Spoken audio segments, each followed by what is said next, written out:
Hello, and welcome to the Asylum. You did it! It was bound to happen. That's why I was slow. I'm your host, Don. With me today, as always, is my co-host, Jeremiah. No shaky cam in this one. Thank goodness for that. This is 2010's Moby Dick. And I like how they called it also. They also named it 2010 Moby Dick. They did, yeah, which is important because there were like 30 Moby Dick things that were going on Tubi when I looked this up. So it was good. Another one came out in 2010 apparently. I didn't know about it. No one knows about these movies. That is. I think the last one I remember was the story that Moby Dick was inspired from.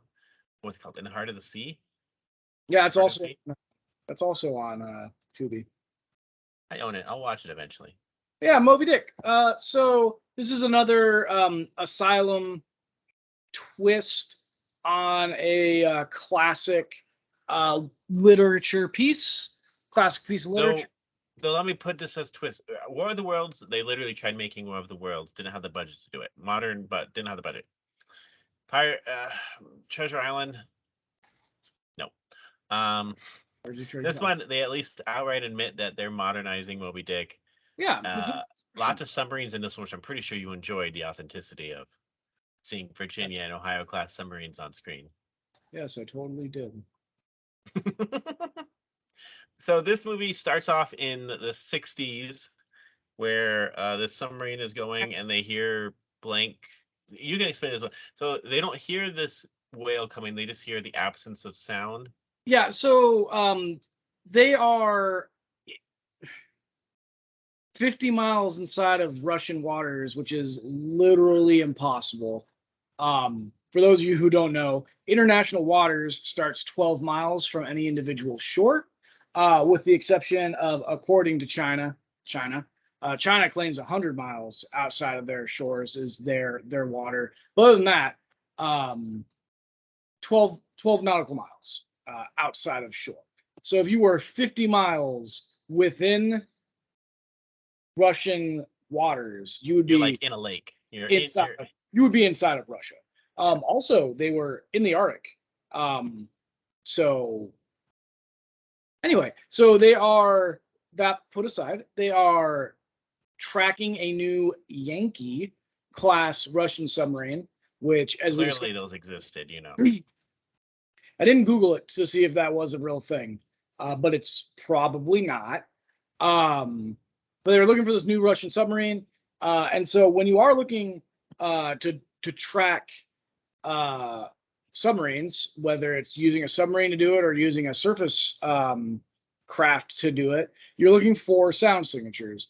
And one of the ways that you would know if there was something weird is the absence of expected sound.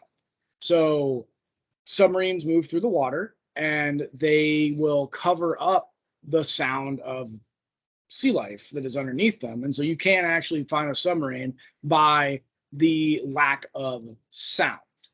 Thusly, when Seaman Ahab notices that there is a lack of a sound in the ocean, that could be indicative that there would be something there. Most likely submarine. There is, in fact, a Yankee-class submarine. It's a K-219, a Navaga-class ballistic missile submarine. NATO reports it as the Yankee 1. Yeah, see? So it's a NATO name. It was launched in 1970. Yeah, so this takes place in 69. So, like, they're looking to see if it's there, because it could have been. Surprisingly, Asylum actually did a little bit of research. That's the only research they did for this movie, but it's a little bit of research that they did. So they think they find a submarine. They go trying to find it, and it goes into this underwater tunnel, and they go at least 1,700 feet underwater, which isn't possible.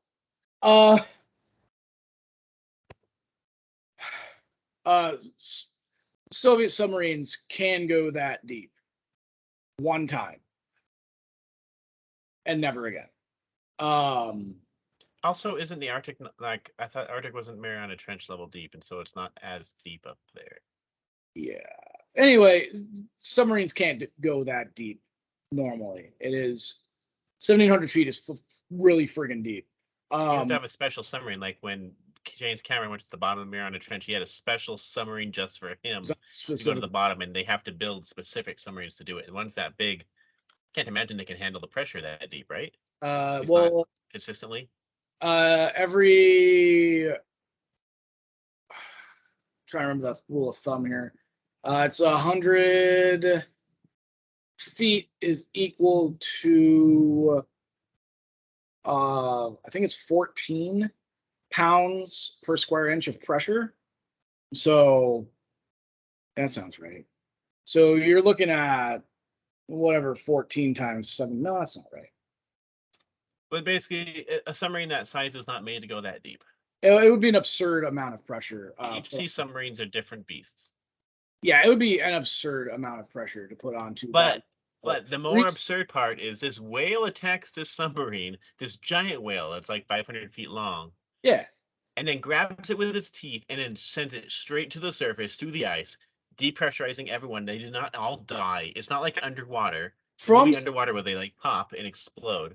From 1,700 feet deep, supposedly, they go straight up and through the surface of the ice. Wouldn't they get the bubbles in their? They would die. Which is an absurd amount of distance to go, and it would probably kill every single person.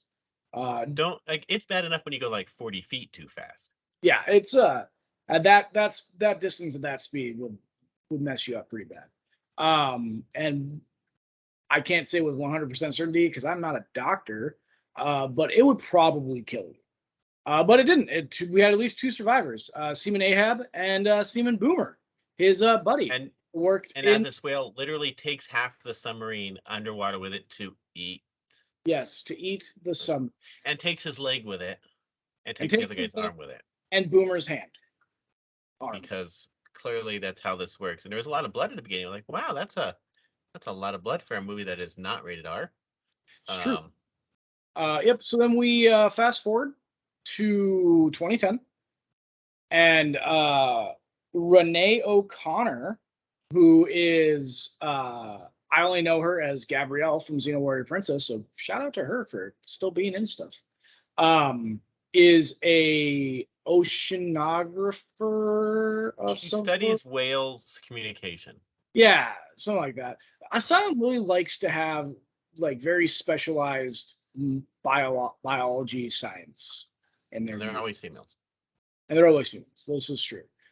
So she is out. She has made some device that will attract whales based off of their sound signature. She speaks whale. Yes, like the scene from down Periscope.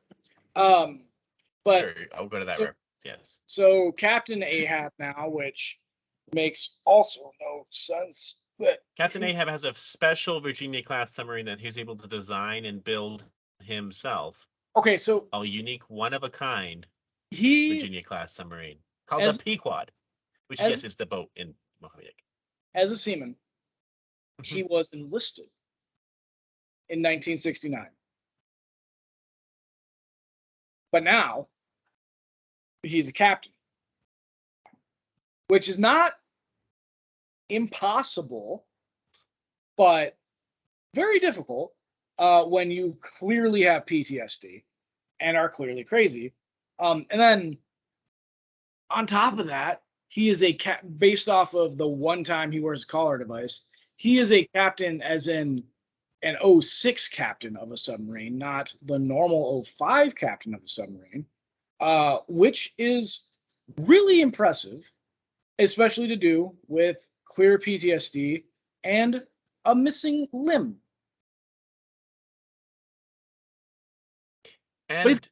And he's crazy, and they gave him a nuclear submarine that he could customize himself. Which is not real. And he's clearly had issues because they talked to the other guy who's a colonel at the beginning. They bring him to the Pentagon Navy Command, something person lives in an office closet, something. And they mentioned about other incidences that happened with him in the past. Clearly, this guy was with him before during the original incident, but knows of other ones. Yet they Yeah. still gave him clearance to have nuclear weapons. Don't With they usually like keep if mental health checks would keep you from having control of that, wouldn't you? well, also he's on a Virginia class submarine, which is a fast attack. Fast attack submarines, and you can Wikipedia this. Don't have nuclear weapons. Period. But his was modified. It was special. Evidently, which honestly, if you're going to modify a submarine to use for some sort of crazy secret mission, it wouldn't be a Virginia class; it would be a Seawolf. But that's also beside the point. So he's going after this whale that does attack a tourist boat. It does. And has been attacking these other ones. And this is where some of the humor comes in. If you look at headlines in this movie, they're all hilarious. Like there's one near the beginning that says fishing boats continue to disappear.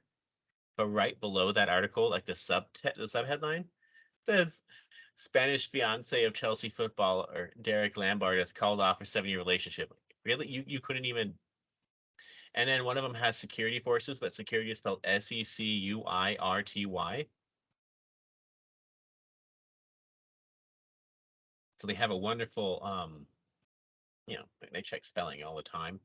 I But feel they like do name his submarine is called a Pequod, which is what it's supposed to be called in the book. That's the name of the actual boat.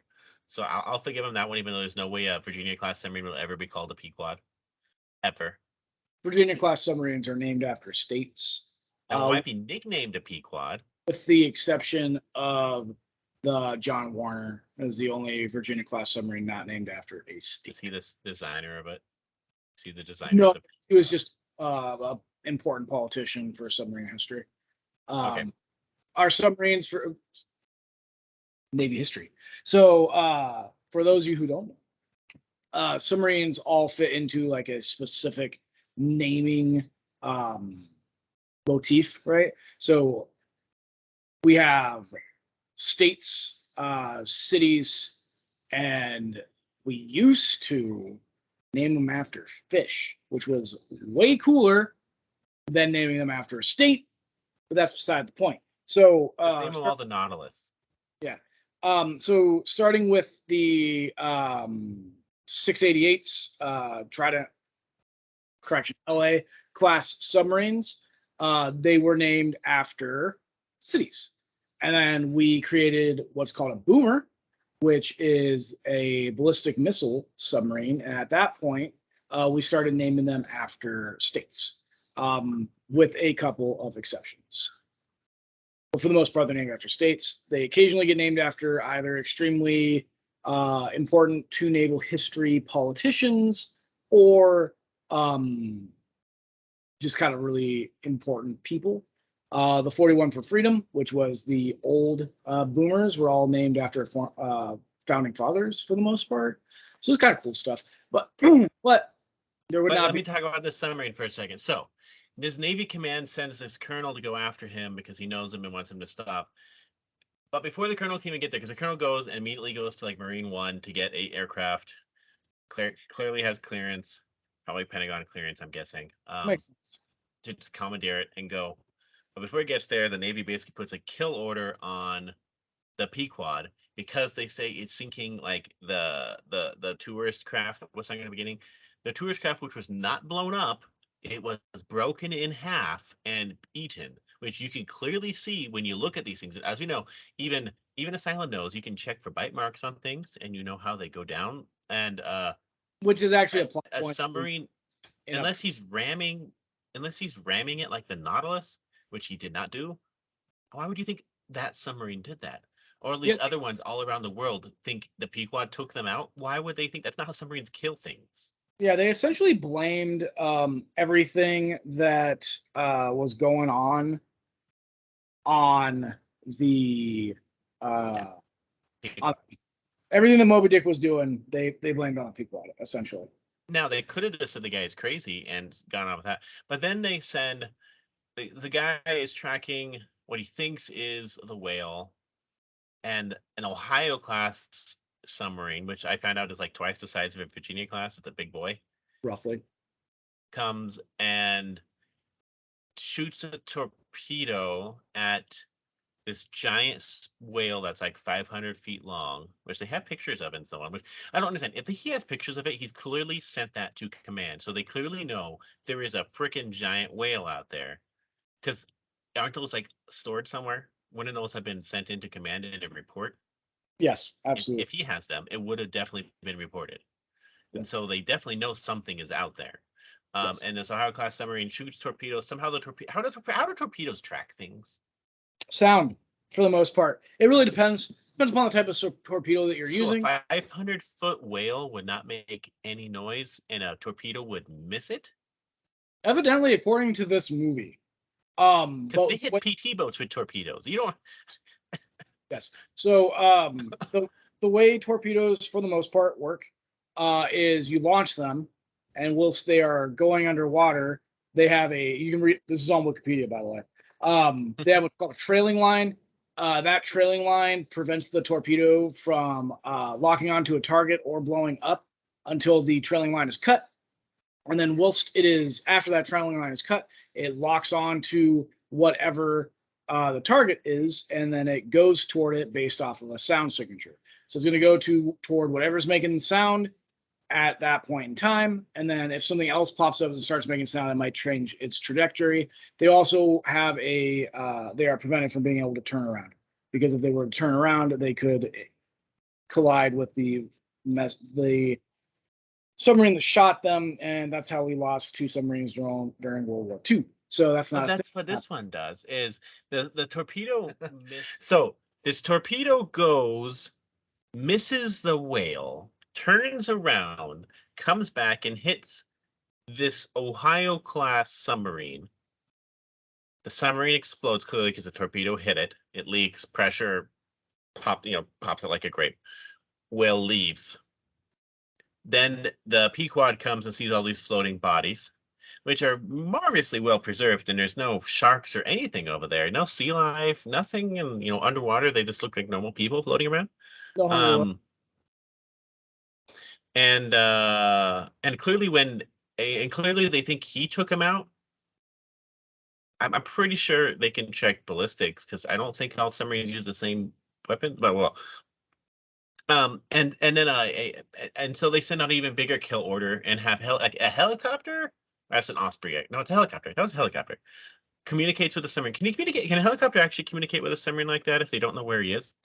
No, not if it's not. You can't communicate with a submarine if it's not close enough to the surface. Because if it was that open line, wouldn't that be like a huge Yeah, danger, like a threat to national security risk? literally anybody would be able to hear it. Yeah, it's ridiculous. And then they can start shooting underwater well enough to be able to hit the submarine with machine guns from a helicopter, which we've already learned that would take a really high caliber. There's a reason why when planes and helicopters hunt submarines, they drop torpedoes, or shoot missiles, not shoot machine guns into the water. Yes. I'm not messing that one up, right? Like even in World War II, they knew to hunt submarines, you drop torpedoes. Yeah, this movie, they used a lot of small arms for a lot of things that you would not use small arms for. But this thing is well enough, and then Ahab's is like, who cares? It's a stupid helicopter. But he sees something on there that they keep on saying could not be this whale. He insists it is it because it's big. And he launches a nuke, which shoots up out of the water, almost hits the helicopter, which probably made them crap themselves. And then goes into the water and he nukes a bunch of squid. But when you go back to the Pentagon type people, they say he definitely need to go down now because he tried to nuke a helicopter because the helicopter was then eaten by the whale. Yes, he nuked Why would and I love it how the colonel's like, that makes no sense. Why would he nuke a helicopter when you can just launch a Tomahawk missile? Yeah, right. No, he clearly tried to nuke a helicopter.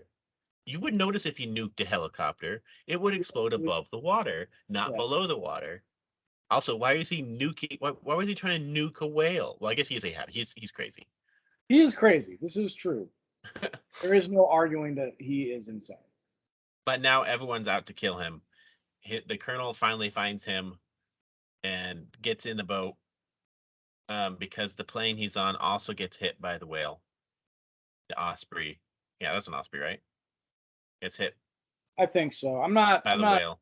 I'm not an expert on.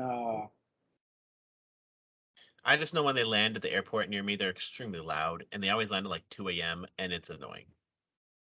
Um, but he gets on there and tries to talk Ahab out of it because he knows what's going on. They continue hunting this whale, and torpedoes can't do much against this thing. He transports it. He gets it to go to this island called Tai Pai, which Popeye. Yeah. is literally a circle. Very, if you know what pi is, you know, um, and tries to trap it inside the like a lagoon around it. I mean, inside a reef around it. Yeah. Uh, but their submarine can't get in there because it got damaged because they broke off one of the fins, which I'm assuming means it can't steer worth a darn anymore. That is a fact. Like, I imagine it could still run, but it can't steer. It'd be going in circles. I mean, would it still have propulsion? Absolutely. If But it you. would be going in circles because there's only one of those. You have to break the other one off at least. Yeah. I mean, those do more than just choose your direction. They also adjust your depth. But I just mean in general, though, if one is missing, you have it's just like with a boat. Like a surface boat. If you're missing that side, you're going to have trouble going anywhere but turning right. Yeah, pretty much. Um, yeah. So they try to trap this whale in there. They leave their submarine to go on these little, the lander boats, which is fine. It makes sense. It gives them a chance to have this weirdly ridiculous harpoon gun missile launcher thing, which looks very homemade and kind of awesome at the same time. I love the gun. They lay these mines in the opening that look like those floating spiky balls that kids play with. You can buy for $1 at the dollar store. The most generic looking mines that they could possibly. That also, when they throw them in the water, like those are clearly not sinking. And to trap this whale there so they could kill him and he won't get out. This final confrontation is hilarious. First of all, you have Ahab with this ridiculously awesome looking thing, and he shoots it straight into the eye of this whale. You have this whale that suddenly can go on land. Which is the scene behind Jeremiah, by the way. Yeah, he can go on land. Onto the land and then up, and then Jurassic Islands its way silently above them, and then flops. And you have these mines that are so you have all these people with machine guns that really doesn't do anything. You have all these mines at the opening, which apparently he can avoid. You have the submarine when he's trying to escape that launches 4 torpedoes. One hits a mine, and the 3 others go through. The whale avoids them. The torpedoes instead go straight for land, and it takes like a minute for them to get there because they slow down a lot. Everyone on land's like, well, we're screwed. And so the ones that know what's going on just start drinking while the civilian lady is on land there to try to speak whale and never really does anything we're talking about. She literally never does anything. Like, they brought her on survive. She survives. Expertise, and then they at no point consult her for help on anything. But she does survive. Then the submarine gets taken out. Everyone on land gets taken out. Ahab gets taken out. The land gets nuked essentially. Very impressive explosion, I have to say. And she survives, floats away, gets rescued. The only one who survived this whole thing. And you just see Ahab floating with the whale attached to him, which was kind of a cool shot. I enjoyed that shot. Yep, that's the whole movie. I will say this movie's better than I thought it was going to be. It's not a good movie, but if it had the budget to be a good movie, it could have actually been a pretty decent movie. I'm gonna be honest. I loved the concept entirely. Like the idea of a modern Moby Dick and a rogue Navy captain that decides that he's got to take down this whale. I loved it. That concept. The execution, it's Asylum.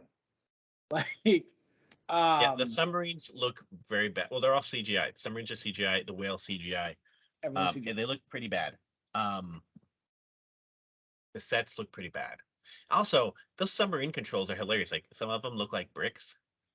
I sent you pictures of that one before you even saw it. They look like bricks. There's plugins that are just into holes into a pegboard, and there's like touch screens that look like phones that are just put up there that they touch because there's like USB-C cords. I can't imagine anything on a submarine has a USB micro or USB-C cord plugged into it as the main control panels to control the ship. Those are too flimsy. Can't answer that question. I just can't imagine. I'm messing. I just can't imagine because like how easily they break on our standard phones. I can't Yeah. imagine they'd have that easily of a connection. You can just go on the thing. I imagine it'd be hardwired in somewhere, like fused in something like that. But it didn't look like a real anything. The Ohio looked a little bit better. At least they had two different control rooms. I give them that. They actually three different control rooms in the whole thing, which was good. Yeah. Three did submarines, three different control rooms. But what? Yeah, so Not even a periscope. They didn't use a periscope at all. they used a photonics mast for something. Like they relied totally on sonar, but like I could have sworn like if you can't see what's going on and you're trying to track something really big, wouldn't they eventually just like let's go to surface depth and see what we can see? When a Uh, freaking thing's shooting at you, wouldn't you go like look to see what's going on? I think the best one for me was when the submarine just comes out of the water when the doctor is out there doing a whale experiment. You're Because like, get on. like there's no that's not how that would happen. The submarine would pop up, the periscope would come up, scan, and then it would come out of the water. Submarines don't just come out of the water. That's how you get incidents where you accidentally crush somebody's fishing vessel and cause a incident with Japan. I So find it hilarious though that they told her, now cover up, we've been on sea for 5 months. yeah, Really? Did you just say your men are going to do dirty things to a doctor? he didn't Because say, he implied it. and then there's the other guy, like the Black Navy guy who's talking about how he's okay with he's kind of weird that the whale's white and that he's the bad guy because white's usually indicated in stories that's good, which is not a false thing. And then the guy's like, I'm okay with white being bad. Oh, God. Yeah. Okay. Um, I also appreciated them being like, it was a black submarine that they saw, as if that's a unique color for a submarine to be. now if it was yellow, Submarines. also didn't they name the first submarine the Coffin, or am I looking at it wrong? The first submarine? First submarine that the United States attempted to use would have No, been in this movie, wasn't one of them called the Coffin? no, that was the name of Dr. Herman's boat. Was the Oh Coffin. yes, wonderful name. Yeah, that's what you want to name your seagoing vessel. Apparently the sonar pulses they send out in this movie are the sounds they used in War of the Worlds. I saw that in the trivia on IMDb. I will say none of the acting in this movie is outright terrible. Like it's not the worst. No, the acting is all right. The plot is enjoyable. Parts of it are badly executed. Parts of it make no sense. That's pretty normal for an Asylum film. This is another one that is kind of like, if you want to know what Asylum is, this is one of the movies to watch. If they had enough money, I think this movie could, like with a big budget, like say like the Tom Cruise War of the World, you could have made this movie work well. They don't Yeah. have that budget. Like even a Hunter Killer style budget, like they could have made this movie work. Have a real submarine. that would help. Real actors, it could help, and the effects to pull it off. I think this type of story could have worked, but with the Yeah. budget, it basically makes it really hard. But I will say, I didn't find at least most of the sets like the worst we've had. I didn't find this movie like offensively bad.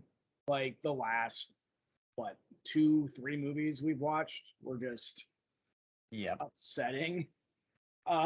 This one was not. This one wasn't like Monster where you can't watch it because of the visuals, and it was not anywhere near as bad as Pirates of Treasure Island. Yeah, so like it's not bad.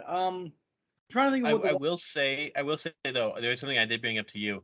There's a line in this movie that made me laugh hysterically when the colonel at the beginning is brought in to talk to Admiral someone. I don't think he ever says his name or rank.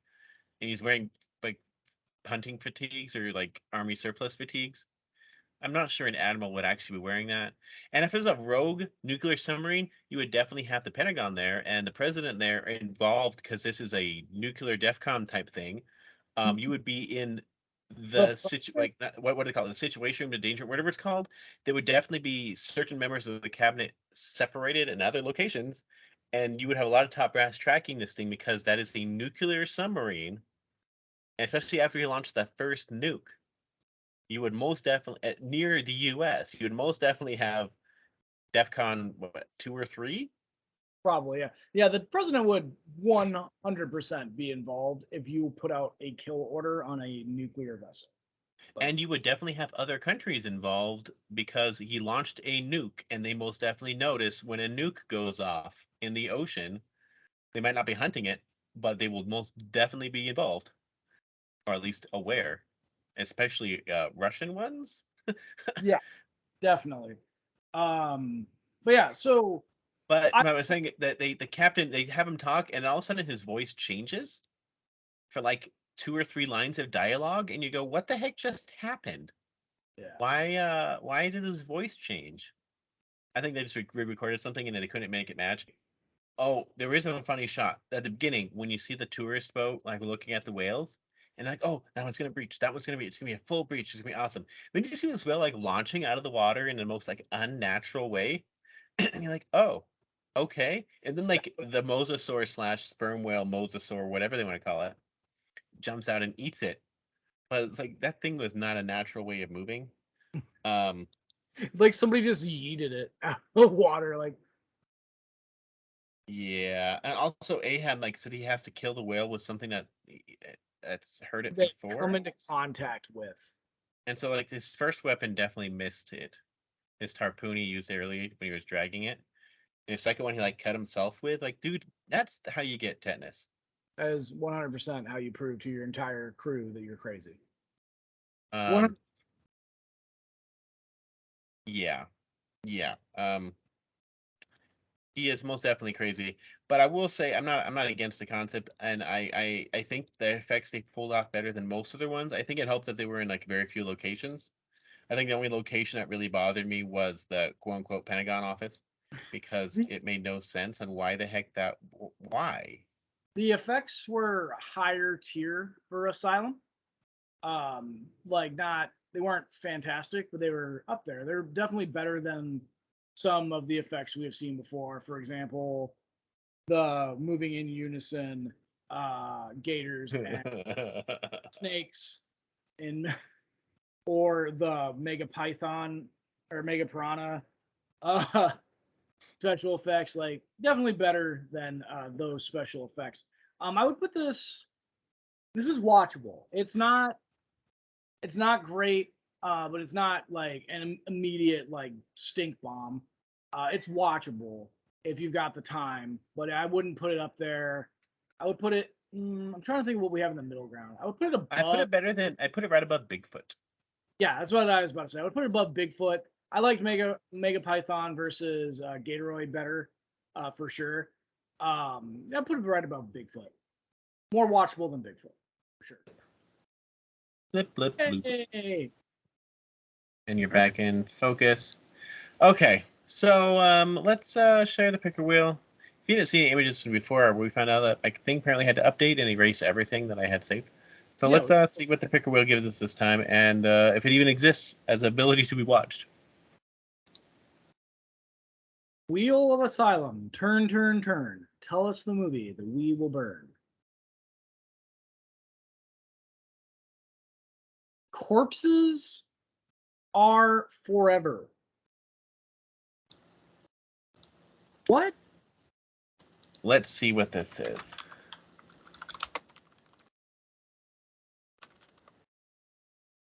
Corpses. It looks like it came out in 2004. 2004. The gates of hell have blown open. It is up to an amnesiac spy and a ragtag bunch of soldiers to find out how to close it. All right. Well, let's see if Maybe it's even possible to watch. 2004, maybe Dawn of the Dead ripoff. No, this was 2004 is before. Oh no, this was early Asylum. This is when they were making movies for realsies. Yeah. But the problem is a lot of those early Asylum ones don't exist anymore. That's true. Like someone just went, let's make them all go away. And thus we can't get our hands on 100 feet. Well, I can't see it on Just Watch, so let's see. Yep, I don't see it on Just Watch either.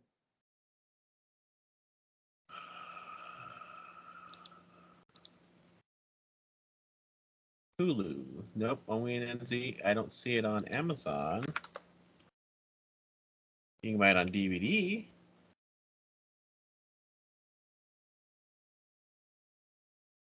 Not available to stream with a Not available to stream with a subscription service. Son of a monkey. That checks though. So let's try again then, I guess, and we'll add this to our list of forbidden Asylum films with 100 feet and Speed Demon. Can you see it now? Do I need to do the song again? I see it. Turn thing, whatever we're gonna have to burn. Maybe it'll make us burn this time. Spontaneously combust, we're dead. I'm a little offended. Zombie Apocalypse. That's got to be a real one. Alpacalypse. It might be World War Z. Let's find out. So this has got Ving Rhames, Taryn Manning, who I've heard of before. I don't know why. I don't recognize any of these other actresses or actors' names, but I may know them from somewhere. But yeah, and so the plot is months after zombie plague has wiped out 90% of the American population, a small group of survivors fight their way across country to a rumored refuge onto the island of Catalina. Sounds very zombie genericness.